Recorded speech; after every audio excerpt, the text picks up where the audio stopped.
stengiamasi daryti kuo efektyviau ir kuo pigiau. Žodžiu, iš principo atsakymas labai paprastas. Visada ieškoma lengvesnio kelio. Ir pigesnio.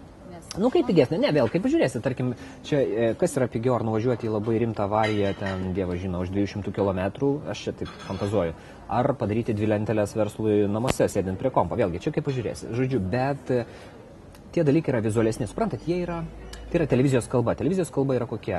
Daug veiksmo ir daug emocijų. Štai kur yra esmė. Dėl to, pavyzdžiui, visos tos laidos, kuriuose reikia manipuliuoti skaičiais, analizuoti kažką, jos niekada neturės gerų reitingų, nes tai iš esmės prieštarauja televizijos prigimčiai. Tai vat, dėl ko televizija neišnyks? Dėl sporto tiesioginių transliacijų. Tai yra esmė. Tai, mano nuomonė, tai yra televizijos širdis. Supratau. Siela. Ja.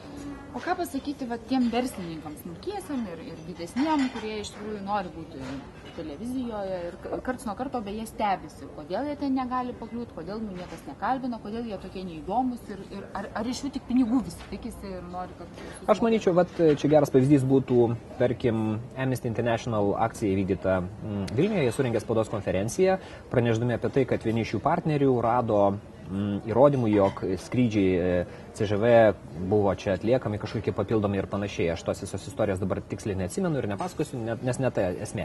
Esmė yra kokia, jie surengė spaudos konferenciją, bet tuo pačiu už ten 500 metrų padarė happeningą, padarė akciją. Tai buvo aptverta dalis teritorijos ir žodžiu, žmonės, jauni studentai, kiek aš supratau, vaizdavo kalinius Guantanamo kalėjime užrištom ten akim, o gal ir Lietuvoje čia tos kalinius sunku pasakyti. Žodžiu, bet esmė yra kokia, jeigu jūs kažką darote, reikėtų pagalvoti, kaip vizualiai tą dalyką pateikti. Galbūt galima padaryti kažkokį mini spektaklį tam, kad būtų galima jį nufilmuoti. Palengvinkite žiniasklaidai darbą. Aš manau, kad visada yra geriau, suprantat, labai yra nyku kažkokios spaudos konferencijos ar dar kažkas. Iš tikrųjų tai yra akmuo į vadinamų viešųjų ryšių specialistų daržą, kad jie... Suprantat, aš apskritai, aš niekada nesu nusiteikęs prieš viešuosius ryšius ir jų specialistus. Aš manau, kad jie atlieka savo darbą ir, pavyzdžiui, aš visą laiką mielai su jais bendrauju ir aš manau, kad jie neturėtų jausti ten kažkokio priešiškumo iš mūsų pusės, nes aš suprantu, jeigu jisai viešai deklaruoja savo interesą, tai yra normalu, mes kalbamės ir man yra gerai, kad ateina žmonės iniciatyvus, kurie aiškiai žino, ko nori ir logiškai paaiškina. Tačiau kitas yra momentas, mes neįsipareigojam to rodyti ar dar kažką. Man labai svarbu yra, kai jis praneša kažką įdomaus, man taip pat reikėtų dar ir sugebėti tai nufilmuoti. Jeigu jie palengvina tą užduotį, tai yra 100 kartų paprasčiau. Nes televizija visada renkasi lengviausią išeitį. O kalbant, tarkim, apie ekspertus, apie žmonės, kurie labai dažnai būna televizijos ekrane, kurie tam ir dirba dažniausiai, tiesiog komentuoja žiniasklaidai. Ir tokių mes turim čia ne vieną ir ekonomikos ekspertų. Ar trūksta tokių žmonių?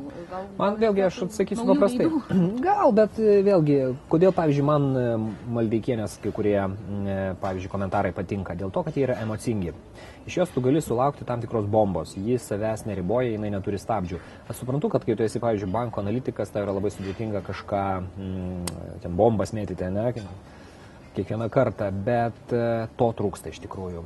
Televizija yra cirkas, tik tai kitokia forma pateikiamas. Tai vat, mums trūksta cirko.